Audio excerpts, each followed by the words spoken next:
Hello everyone, thanks for tuning into KT Garage. This is part 41 of the Super Hawk build project. On part 40, I wasn't finished with the handbrake. I was almost there, I ran out of time. So in this episode, we're gonna finish that up. We'll get the handbrake to work properly, and then we'll move on to do something else. Now, I really don't know how long it's gonna take. It might take me all day. It might take me an hour or two. But I will keep you guys posted throughout the day. And then once that's done, we'll see if we can move on to something else. Well guys, first thing I did was just weld in that bracket that I showed you guys before on both sides. So I got that side and this side welded on as well. I painted with a coat of paint. We'll let it dry for a little bit, and then we'll see if I can get the cables to come in. Now the weld in here is kind of hazardous, so you can see that I have an aluminum piece covering the plastic below, and then I got another aluminum piece covering the fuel tank. But other than that, it went well. There's no issues with having a fire or anything. Always have a fire extinguisher with you when you do welding in a car. So I'm working on the rod section. Since this rod is for the Humvee, of course, it's super long. It's all the way out to here. This thing is like over 4 feet long. And I did some measurements, and in my build, it doesn't require all that length. It's probably a little bit over 2 feet. So I cut them off, and you see what I'm doing here is I'm trying to put new threads on it. So it's gonna get hooked up to the two cables that are coming from the back. So I'm just in the process of trying to put threads on them using the tabs. And then this side is adjustable as well. You can see, you can back this nut out or get it in, and then rotate this to make adjustments as well. So there's like plenty of adjustments on this rod.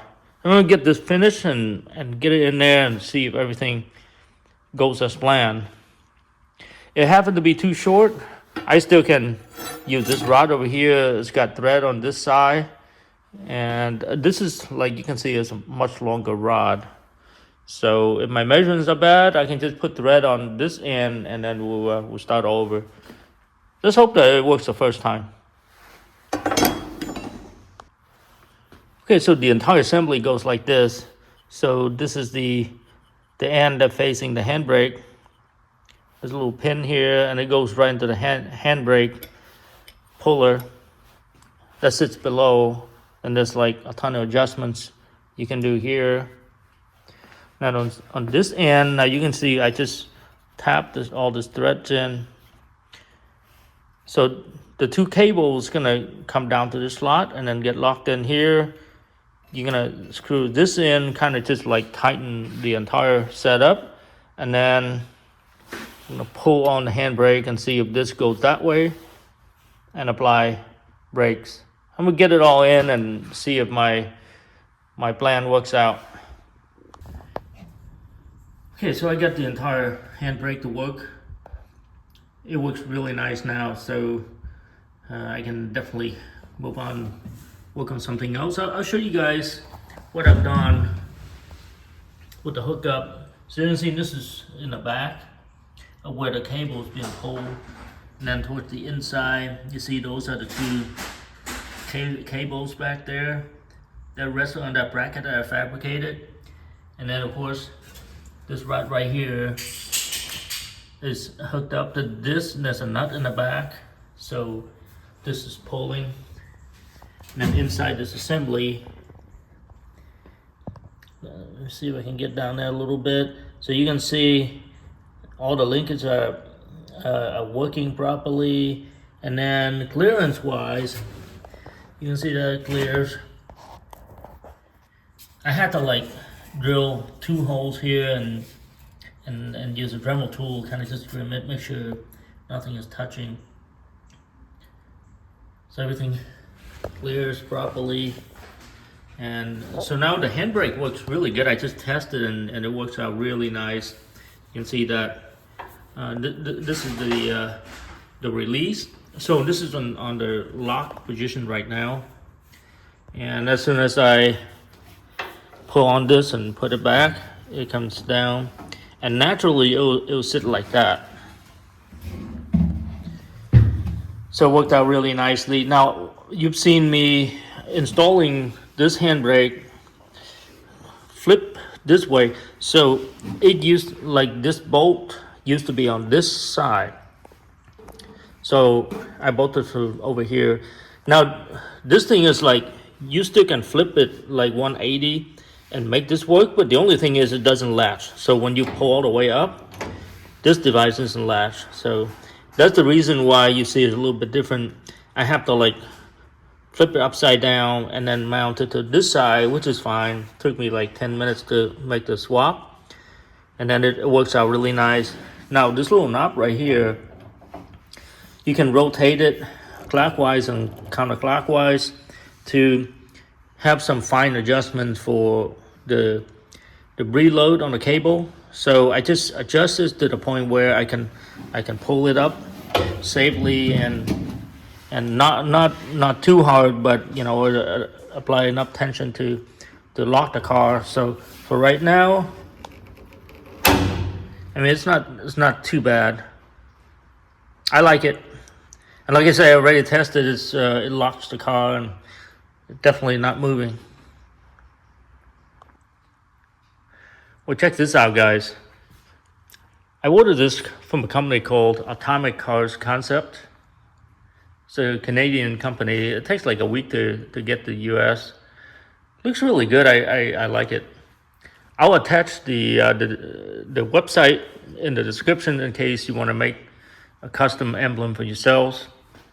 And they have several designs. I like this one, so I'm going to stick with this one. Now I ordered another emblem to go down here. I'm not going to tell you guys what it is yet, but it's going to go on there, so it makes it nice and balanced. I really like it.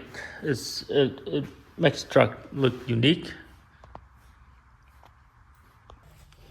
So this is designed as a running board, of course, and I've been stepping on this thing in and out of the truck like hundreds of times already, and I wanted to protect the surface. I know it's truck bed coating, but eventually it's going to get worn out, so I went and got these anti-slip tape, and it's made by this company here.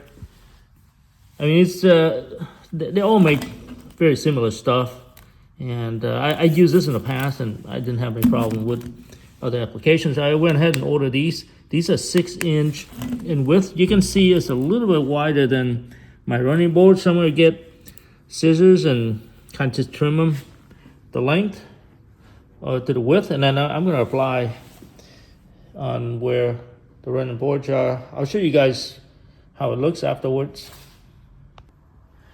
So I decided to leave a couple of inches on each side,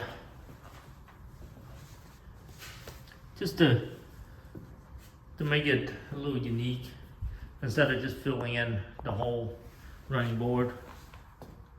Looks pretty good. These are actually glow in the dark, and they match it almost to the color of the truck, so it's kind of cool. Looks good, and it's really rough, so you don't have to worry about slipping off, you know, getting on and off the truck. Well, so one of the cables are kind of sagging. The handbrake cables below, I'll show you what it is. It's kind of sagging, so I'm gonna have this bolt right here so I can, you know, have it pull up a little bit and get everything nice and straight. What I really want to show you is I really need a 5-inch bolt, but I want threads that are a couple of inches long so I can adjust the distance and, you know, have more flexibility. But if you go by a 5-inch, it gives you like an inch only. So guess what? You can just get a tap, and you can tap your way in and get your whatever inches you want. So I'll go ahead and do that. But you guys can see that now it's like twice as long of the threaded section. This is exactly what I need. So I'm trying to get this on the car, and we'll show you guys what I meant by pulling cable up. Well guys, the cable that I was trying to tie is right here. You can see it's sagging a little bit. And I created a hanger. You can see that it's kind of just keep this cable straight. And then it just hang on top. You can see the top of the bolts right there. So now it's just nice and straight. The other side is okay. The other side is positioned pretty well. So I only have to hang one of them and everything's clear. Well guys, the next thing I want to do is trying to see if the downpipe is fitting when the body is in the vehicle.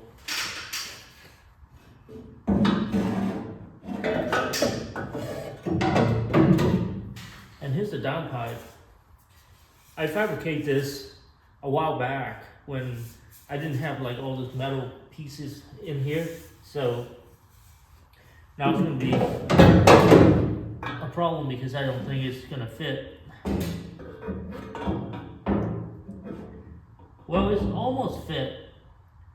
So what I have here is an interference to the firewall in just the one area. So I'm going to go ahead and mark where the interference is, and I'm going to have to cut it out and just try to make it work. Yeah, I think I'm going to need like 2 or 3 inches to try to make this work. Well, it looks like I'm going to have to trim this section right here. And then around the corner, you can see where the markings are at. And hopefully they'll clear. And then I'm going to have to weld in a recess right there, trying to clear everything out. So it's going to set me back a little bit, but this is the only way to address this problem. You can see that I cut the window right there. That's going to clear the downpipe and give it extra space. I mean, it's going to have tons of clearance because the downpipe is pretty hot. So I'm going to have to fabricate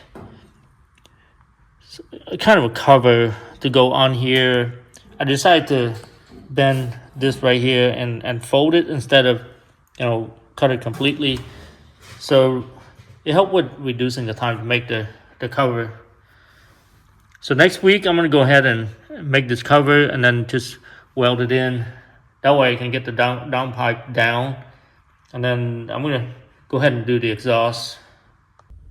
Well guys, it's late Sunday night. Time for me to call it quit.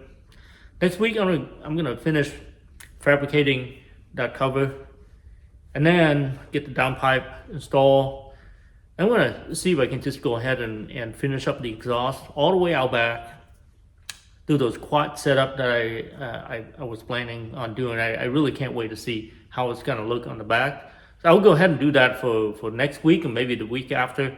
When that's done, and then we can talk about trying to get all the wires hooked up.